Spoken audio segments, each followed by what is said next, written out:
E peço a você também, que está no vídeo, que se inscreva aí no nosso canal, né? Curta aí o vídeo, se caso você gostou, claro, curte aí o vídeo, porque isso mostra para o YouTube que é um vídeo relevante, né? E acaba ajudando na divulgação do Evangelho. Então peço a você também que nos ajude aí na divulgação, na propagação da Palavra de Deus, e que Deus abençoe a sua vida. Você que está aí no vídeo, Deus abençoe a sua vida em nome de Jesus. Hoje nós vamos estar meditando num texto que está na Epístola aos Hebreus, capítulo 1 ao verso 4. Título da Sociedade Bíblica do Brasil: A Revelação de Deus. Todos se encontraram, amém? Diz assim o texto: havendo Deus outrora falado muitas vezes e de muitas maneiras aos pais pelos profetas, nestes últimos dias nos falou pelo Filho, a quem constituiu herdeiro de todas as coisas, pelo qual também fez o universo. Ele, que é o resplendor da glória e a expressão exata do seu ser, sustentando todas as coisas pela palavra do seu poder, depois de ter feito a purificação dos pecados, assentou-se à direita da majestade, nas alturas, e tendo-se tornado tão superior aos anjos, quanto herdou mais excelente nome do que eles. Amém? Oremos, irmãos. Senhor Deus, Pai querido e amado, louvado seja o teu santo e poderoso nome. Eu te peço a Deus mais uma vez, toma minha vida em tuas mãos, toma o meu intelecto, os meus sentimentos, e que tudo que venha a ser proferido aqui nesta noite venha do teu coração para os nossos corações. Iluminai, Senhor, a nossa mente, para que possamos entender, ó Deus, tudo aquilo que o Senhor quer ministrar a cada um de nós. Pai, te pedimos também pelos nossos irmãos que estão no Brasil, no mundo afora, pregando a tua palavra, que o Senhor, ó Deus, continue nos fortificando, que o Senhor continue nos abençoando, para que o seu Evangelho, ó Pai, continue se espalhando aos quatro cantos desse planeta. Amém. É o que nós te pedimos, Senhor, e lhe agradecemos em nome de Jesus. Todos digam amém? Amém, queridos. Podem se sentar, amados. Amados, vou começar com uma história, uma ilustração, que lá em dezembro de 1903, depois de muitas tentativas, os irmãos Wright tiveram sucesso em fazer decolar a sua máquina voadora. Um adendo aqui, para mim, quem foi que inventou o avião foi Santos Dumont, amém? Foi ele que decolou, do meu ponto de vista, e ele conseguiu aterrissar o avião. Esses irmãos Wright aqui decolou, voaram 36 metros, mas na hora de aterrissar, o negócio não foi muito fácil, não. Mas vamos lá, não é o caso hoje, amém?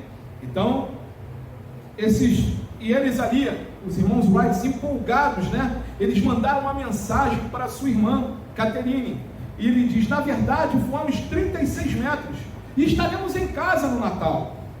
Catarina correu e foi para o editor do jornal local e para falar a mensagem. O editor olhou para a mensagem e disse: que bom, os meninos estarão em casa no Natal. Ele perdeu totalmente a grande notícia, que eles tinham conseguido voar.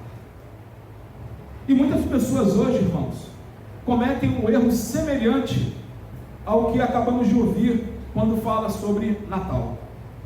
Elas não pensam em Jesus e em seu nascimento milagroso, e em vez disso, elas pensam em família, reuniões, refeições festivas, decorações e presentes. Nada contra isso, mas não é só isso. Mas, se isso tudo, o que o Natal significa para nós, estamos perdendo o significado do Natal. Podemos ter essas coisas, mas não pode fugir o verdadeiro significado do Natal. Você já se perguntou, por que temos o Natal? Por que será que temos o Natal? Não é só para dar e ganhar presentes, não é só para decorar a casa, é bem legal, mas não é só para isso. E não é apenas para tirar férias, Como você sem dúvida já ouviu antes, Jesus é a razão desta época. Ele é a razão da época do Natal. O Natal realmente é Cristo, e sem Ele realmente não há Natal. Tente imaginar como seria um Natal sem Cristo. Que pensamento sombrio e miserável que muitos iam celebrar nesta época sem Ele. É uma breve passagem. O escritor aos Hebreus resume o que Jesus, como Filho, veio fazer à terra. Ele não veio apenas para nos dar um feriado de Natal, mas Ele veio para nos dar muito mais. Cristo revelou a pessoa de Deus. Olha o que diz o versículo 3, aqui de Hebreus capítulo 1, que nós acabamos de ler. Ele que é o resplendor da glória, a expressão exata do seu ser. Esse ser está escrito com letra maiúscula, está se referindo ao nosso Deus, ao nosso Pai. Quem é o resplendor de sua glória e a expressa imagem da pessoa de Deus? Em todas as épocas, irmãos, homens têm tentado encontrar Deus, têm buscado a Deus, meio de suas próprias forças, mas em todas as épocas eles falharam. O resultado dessa busca é visto na verdade de filosofia e religião, mas não podemos conhecer a Deus exceto por meio de suas revelações de si mesmos a nós, pois ter verdadeiro conhecimento é ter vida eterna. Ter o verdadeiro conhecimento de Deus é ter a vida eterna. Mas os homens resistem fortemente a esta verdade. Eles não querem se submeter a esta verdade. Lá em Colossenses capítulo 1, versículo 15, o apóstolo Paulo disse o seguinte, quando escreveu a carta aos Colossenses: Ele é a imagem do Deus invisível, é o primogênito de toda a criação. Ele é a imagem do Deus invisível, é o primogênito de todas as coisas. Aqui vemos que é o Filho quem revela o Pai. É através de Jesus, da vida de Jesus, da pessoa de Jesus, que nós conhecemos a Deus. Jesus disse que Ele é o que, irmãos? O caminho. Ele é o caminho que nos leva a Deus. É através dessa revelação maravilhosa da pessoa de Cristo que nós chegamos a Deus Pai. João capítulo 14, versículo 7 diz o seguinte: se vocês me conhecerão também o meu Pai, e desde agora vocês o conhecem e têm visto. Amados, Jesus, Ele se revelou a cada um de nós. Ele se revelou a nossa pessoa. E Ele, para um momento, imagina que Jesus falando assim para você: olha, se você me conhece, se você tem me buscado, se você tem andado no meu caminho, se você tem ido na contramão desse mundo, se você tem falado e você tem vivido aquilo que eu te mando fazer através da minha palavra, através do meu evangelho, você tem me visto. Eu estou contigo. Ele é real, irmãos. E através dessa realidade, dessa vivência com Cristo, nós conhecemos mais e mais de Deus Pai. Porque Ele fala: quem vê a mim, quem anda comigo, está andando com meu Pai. Está andando também com a primeira pessoa da Trindade. Jesus disse aos seus discípulos que eles já tinham visto o Pai. Felipe o questionou sobre isso, e Jesus respondeu com uma repreensão gentil. Em João 14, versículo 8 e versículo 9, tem esse relato dizendo: Felipe disse a Jesus: Senhor, mostra-nos o Pai, e isto nos basta. Jesus respondeu: há tanto tempo estou com vocês, Felipe, e você ainda não me conhece? Quem vê a mim, vê o Pai. Como é que você me diz: mostra-nos o Pai? Ou seja, Felipe, estou contigo há tanto tempo, meu filho, você ainda não me conhece, você está vendo a pessoa do Pai em mim. Nós vemos a pessoa do Pai, amado, através da vida de Jesus.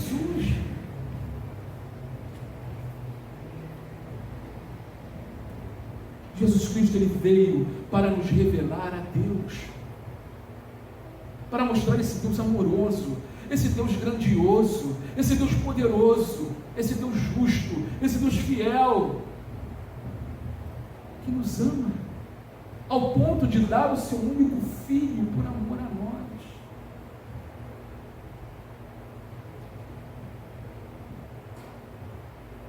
A encarnação é Deus se fazendo homem. A encarnação de Cristo para uma pessoa é Deus se fazendo homem. Jesus estava na glória, nos céus com o Pai. Ele se fez carne, o Verbo se fez carne e habitou entre nós.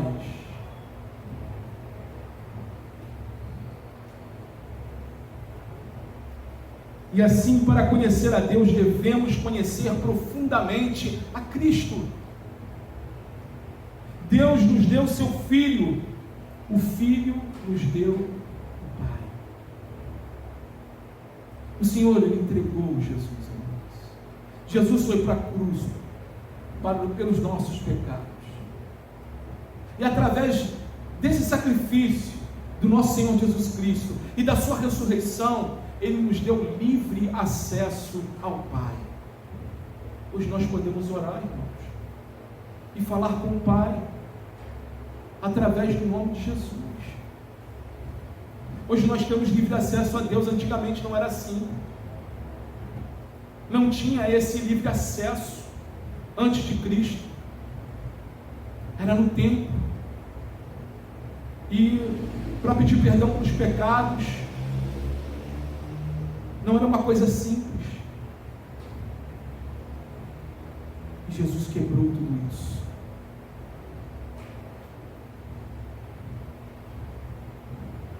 Cristo, Ele revelou o poder de Deus. Hebreus capítulo 1, versículo 3, ele diz aqui: Ele que é o resplendor da glória de Deus, a expressão exata do seu ser, sustentando todas as coisas pela palavra do seu poder. Sustentando todas as coisas pela palavra do seu poder. Quando nós vamos lá para Gênesis 1, o que a gente vê lá? Deus criando tudo, através do que, irmãos? Da palavra. Haja luz. Ele põe limite aos mares. Através da palavra do Senhor. Ele sustenta todas as coisas. Ele sustenta as nossas vidas. Através da palavra do seu poder. O objetivo, irmãos, é nos mostrar a capacidade infinita de Cristo. É mostrar que Ele pode todas as coisas. É mostrar que nós não estamos sozinhos. É mostrar que vale a pena andar na contramão desse mundo. Vale a pena. Vale a pena negar as coisas desse mundo. Vale a pena.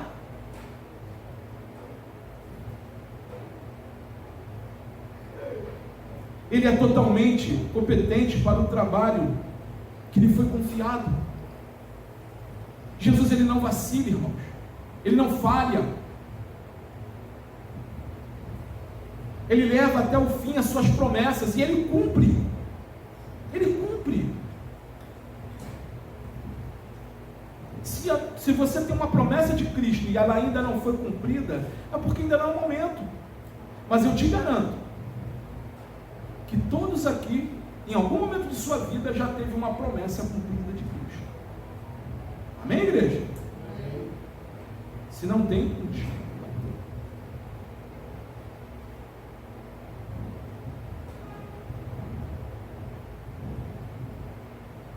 Ele traz o poder divino para o cumprimento de sua missão. Amados, a principal missão de Cristo foi nos salvar. Foi entregar a sua vida na cruz.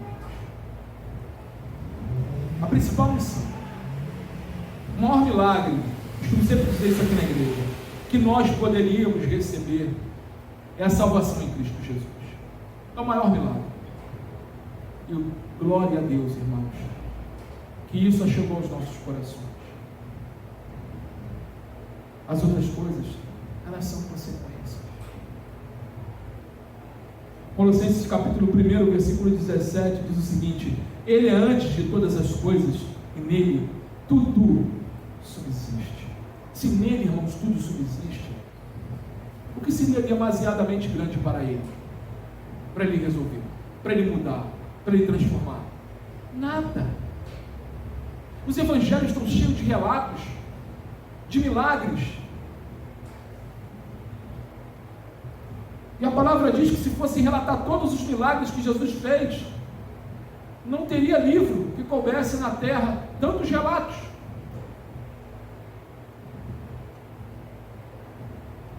Jesus Cristo não é apenas Deus no nome. Ele é Deus em todo o seu poder e em toda a sua glória, em toda a sua majestade. Colossenses capítulo 1, versículo 19 diz: Porque Deus achou por bem que nele residisse toda a plenitude. Toda a plenitude. Irmãos, vamos pensar um pouco. Que milagre é esse? Quando cada um de nós, que ainda não tínhamos conhecido essa pessoa maravilhosa de Cristo Jesus, ouvimos falar de um homem que viveu há mais de 2000 anos atrás, e esse evangelho entrou em nossos corações, arrebatou as nossas vidas, nasceu em nossos corações, nos trazendo a verdade e vida. Isso é um milagre. Amém? É um milagre. Eu, você, nós aqui somos um milagre, irmãos. Somos um milagre. Quantas pessoas estão aí, ouviram a mesma palavra que eu e você, e não se despertaram para Cristo, e não abriram seus corações para que Jesus nascesse nesses corações? O próprio Deus, Ele interveio por nós, irmãos.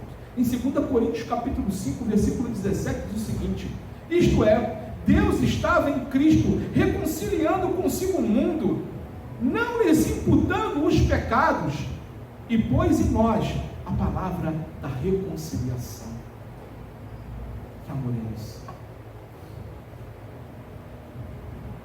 Que nos reconciliou com o Pai, apagando os nossos pecados e nos dando uma nova vida em Cristo Jesus.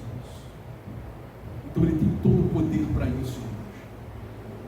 Terceiro ponto, Cristo, Ele revelou o seu perdão.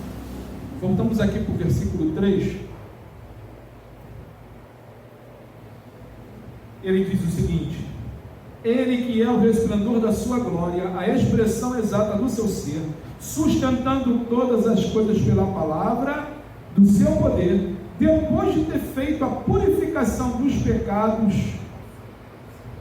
assentou-se à direita da majestade de Deus. Mas até aí, a purificação dos seus pecados. Em Hebreus capítulo 9, versículo 14, diz o seguinte: muito mais o sangue de Cristo, que pelo Espírito eterno, assim mesmo ofereceu sem mácula a Deus, purificará a nossa consciência de obras mortas, para servirmos ao Deus vivo. O Senhor, irmãos, através do sacrifício, purificou a nossa mente das obras mortas do passado, das obras mortas que nós vivíamos, como as pessoas mortas, que não conhecíamos a Jesus. E Ele fala aqui, que Ele mesmo se ofereceu sem mácula. O sangue dele foi derramado por mim e por você, foi derramado por nós, para purificar a nossa consciência. Muitas das vezes a gente vê, né, a pessoa falar, olha lá, o ciclano, beltrano, está com consciência pesada. Vocês já ouviram isso? Amém? Não é só eu que escutei isso? Vai alguém falar, amém. Aqui nós estamos trazendo para a questão do pecado. O pecado, ele traz uma consciência uma consciência pesada. O pecado, irmãos, aquele que é de Jesus, ele não consegue viver bem com o pecado. E é verdade. Quando você vê alguém que está afastado do caminho de Cristo, eu costumo falar, olha o cidadão parecendo até um zumbi, olha, coitado, orando, né? A gente tem que orar, mas a pessoa está igual um zumbi, ela não é nem tão do mundo e não tão crente, e fica naquilo. Aí quando o cara vai até falar, está no meio lá, vai falar um palavrão, ele não consegue nem falar um palavrão, né? Que não é para falar não, pelo amor de Deus, mas eu estou falando, para mostrar que a pessoa nem tão está no mundo e nem tão é crente. Então aquilo não mexe, a pessoa vive em cima do muro. E quando Jesus está falando, vem logo, porque você não sabe a hora que o Senhor vai chegar.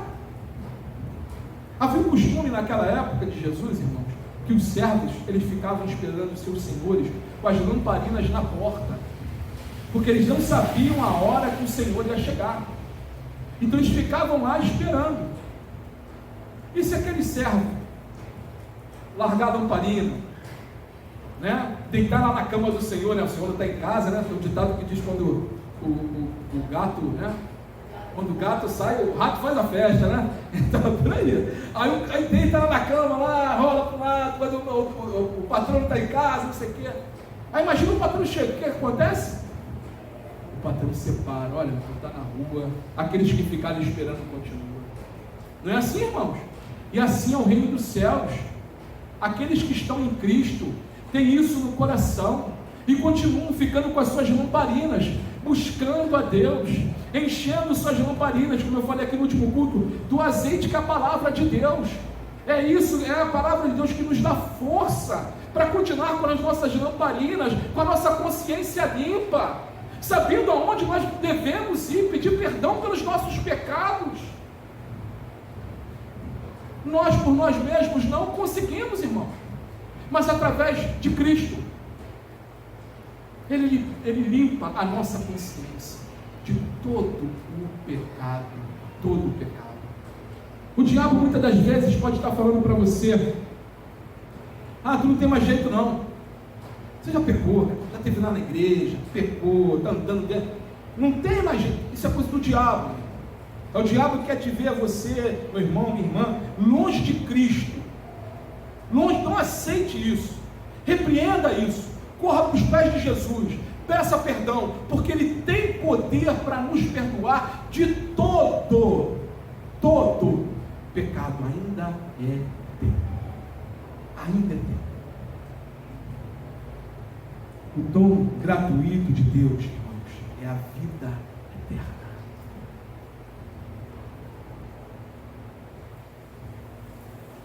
A cruz, ela cobre a manjedoura.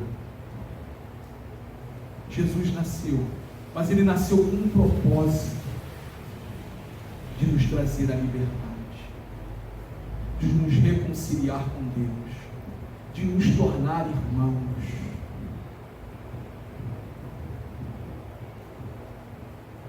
Jesus nasceu para morrer por você e por mim. O pecado é o problema supremo do homem. Lá em 1 Timóteo capítulo 1, verso 15 diz o seguinte: Cristo Jesus veio a este mundo para salvar os pecadores. Lá em Gálatas capítulo 4, versículo 4 e 5 diz o seguinte: mas quando chegou a plenitude do tempo, Deus enviou o seu Filho, nascido de mulher, nascido sob a lei, para resgatar os que estavam sob a lei, a fim de que recebêssemos a adoção de filhos.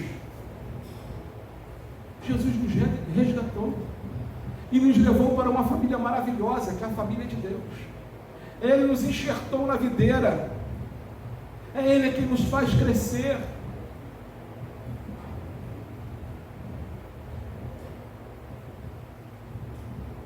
Isso é o que está faltando nos pensamentos da maioria das pessoas no Natal. Ao pensar sobre o Natal, devemos lembrar que Jesus veio para nos resgatar. Ele veio para nos resgatar.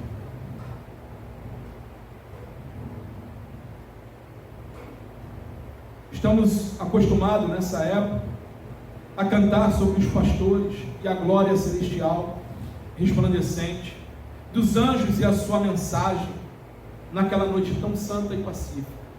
Mas tantas vezes terminamos a história quando apenas a história começou, pois falhamos em dar a mensagem em que esta criança é Deus, o Filho, aqui para dar a si mesmo um resgate, crucificado na árvore do Calvário, por meio de seu sangue, provendo perdão, purificação, perfeita e plena liberdade. É o túmulo, graças a Deus, está vazio. Jesus está sentado à direita de Deus Pai. Ele vive. E Ele está entre nós. Porque Ele diz: aonde estiverem 2 ou 3 reunidos em meu nome, ali eu estarei. E Ele está aqui. E Ele está aqui. Cristo revelou a provisão permanente de Deus. Versículo 3, Ele diz: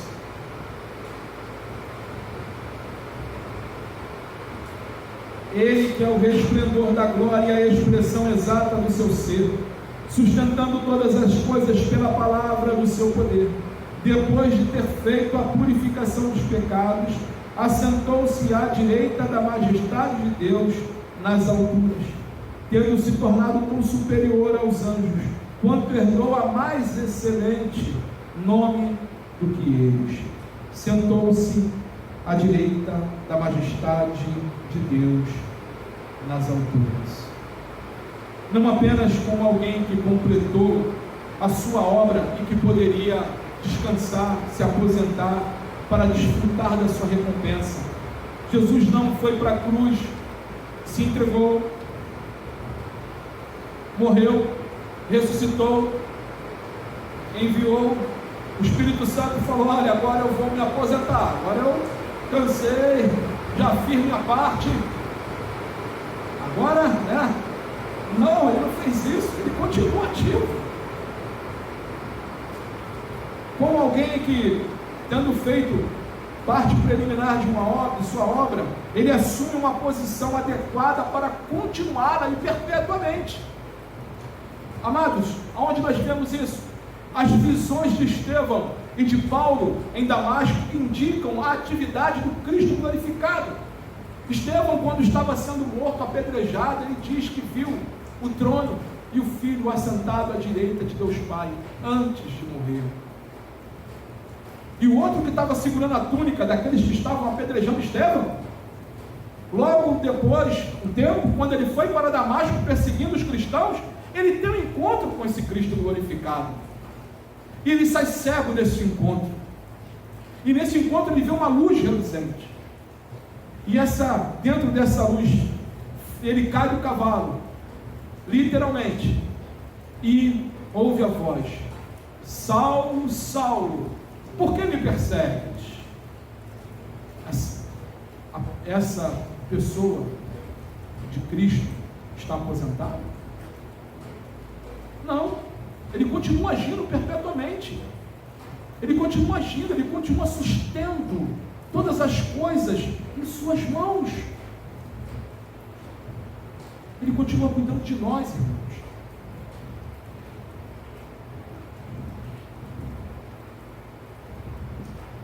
Hebreus capítulo 7, versículo 25 diz o seguinte: por isso também, pode salvar totalmente os que por Ele se aproximam de Deus, vivendo sempre para interceder por eles.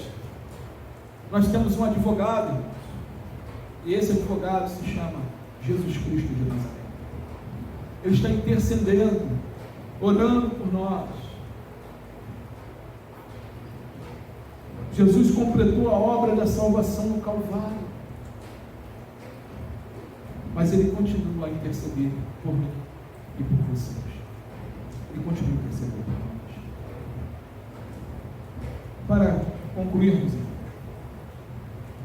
Cristo é a razão do Natal. Ele é a razão do Natal. Amém, igreja? Ele é o centro, porque sem Ele não existiria Natal. Cristo, Ele revelou a pessoa de Deus, Ele revelou o poder de Deus, Cristo revelou o perdão de Deus, e Cristo revelou a provisão permanente de Deus.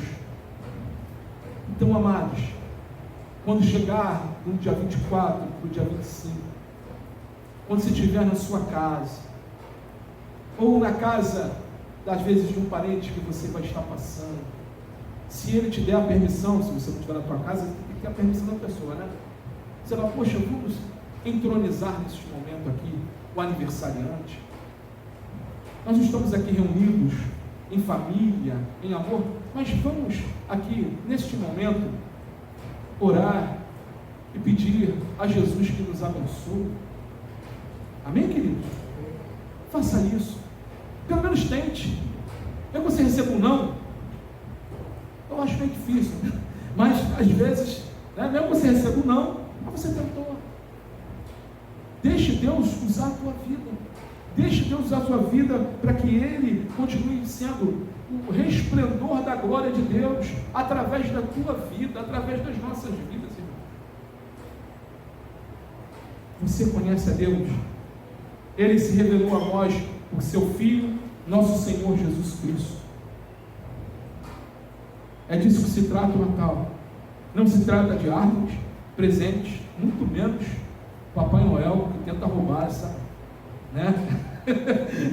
Tenta ser como é que é? Quer ser o protagonista dessa época, não é não? É sobre Deus vindo como um bebê em uma manjedoura. É o Cordeiro de Deus que foi sacrificado por nós, para que nossos pecados fossem perdoados. Foi Ele quem nos deu o verdadeiro presente. Foi Ele que realmente se doou por nós. E ninguém, posso lhe afirmar isso, por mais bem intencionado que seja, ninguém vai te amar como Ele te ama. Ninguém. Por mais que eu tente amar o Asaf, olha que eu amo demais aquele garoto. Por mais que eu não vou conseguir amar o Asaf na intensidade de como Deus o ama. Entendeu, irmãos? Nem meu pai, por mais meu pai e minha mãe que me amem, eles não vão conseguir, por mais que eles tentem, não vão conseguir me amar na intensidade que Deus me ama. Por isso que a palavra diz assim: mesmo que seu pai e sua mãe se esquecerem de você, eu não esquecerei. Por que ele fala mesmo que? Porque é uma coisa quase impossível. Aqueles que são pais de verdade sabem disso, amém, irmão? É impossível a gente esquecer do quase impossível, né, esquecer do filho. Mas ele fala, mesmo que esquecerem, eu não esquecerei de vocês. Então, amados, continue sim celebrando o Natal. Continue sim enfeitando suas casas, se isso lhe faz bem. Continue sim reunindo em família, isso é muito bom. Continue sim fazendo as festividades de Natal, muito bom, até estimula vocês a fazerem isso. Agora, só não percam a centralidade do Natal, que é Cristo. Só não percam de vista o aniversariante, porque tudo que fazemos é para Ele e por Ele, porque Ele fez tudo por nós, para que nós tivéssemos um dia lá na eternidade. Amém, queridos? Oremos para encerrar o nosso culto. Senhor Deus, Pai querido e amado, toma as nossas vidas em tuas mãos. Ajuda-nos, ó Deus, a todo momento, ó Pai, a estar, principalmente nessas datas, a trazer-nos a todo momento a memória do Senhor. Senhor, que no dia 24, quando aqui comemoramos esse momento como o seu nascimento, Senhor Jesus, que o seu Espírito, Senhor, sempre venha nos direcionar para a centralidade do Senhor, para que nós venhamos realmente dar honra àquele que merece honra. Ajuda-nos, ó Deus, a todo momento a glorificar o teu nome, e entregamos as nossas vidas em tuas mãos. Toma, Senhor, e prepara aqui, Senhor, a cada um dos meus irmãos, aonde cada um vai estar passando o Natal, a ceia de Natal, que o Senhor venha abençoar, que o Senhor venha direcionar, que o Senhor venha, Pai, estar presente em cada uma das celebrações que cada membro desta igreja vai estar, que a sua presença seja real, que o Senhor toque em vidas, que o Senhor nasça nos corações daqueles que ainda não te conhecem, Senhor, da nossa parentela. Te pedimos em nome de Jesus, Senhor Jesus, que o Senhor venha nascer nesses corações e que eles venham ter encontro, Pai, contigo, assim como nós tivemos. É o que a tua igreja lhe pede, Senhor, e te agradece. Continua conosco, nos livrando de todos os males e abençoando a nossa semana. Em nome do Pai, do Filho e do Espírito Santo é o que nós te pedimos. Todos digam amém? Amém. Amém, graças a Deus. Que Deus abençoe a todos em nome de Jesus.